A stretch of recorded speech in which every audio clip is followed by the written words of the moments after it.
many times, and pieces of it have been excluded and are still being found right now. So what you're saying is that your first-hand source that you're talking about has been used. King James rewrote the Bible for a reason, okay? And before our political systems were able to control the masses, religion controlled the masses. Religion was government. All right.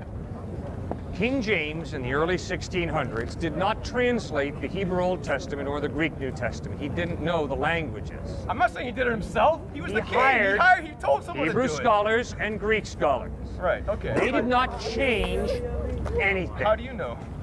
Because I've studied the Hebrew Old Testament and the Greek New Testament. Do you know Hebrew and Greek?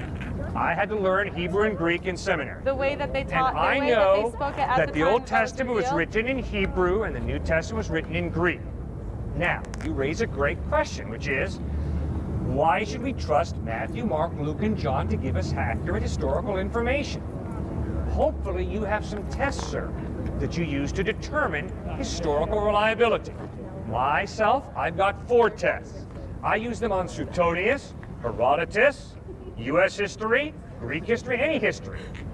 Nothing sacred about my tests. Come up with your own.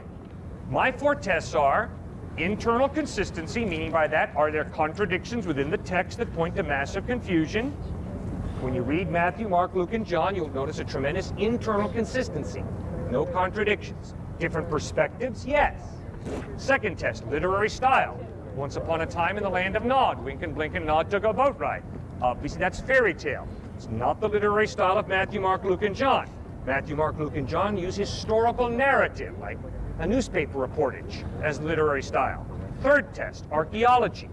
Are we talking about Jesus and the island of Atlantis? No. We're talking about archaeologically verifiable Bethlehem, Nazareth, Jerusalem, Rome, Sea of Galilee. Fourth test. Come on, man. 2,000 years ago, in the 1st century, these guys write these Gospels. Haven't you ever played telephone? You whisper a secret in the ear of the person next to you, they whisper it in the ear of the person next to them.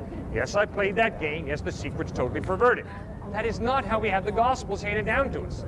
Sir, the Gospels that we have today in English are based on over 5,200 Greek manuscripts, all agreeing to an infinitesimal degree. Sir, there is no document from antiquity that can even approach the New Testament Gospels in manuscript evidence. So the overwhelming evidence is the Gospels are accurate historically.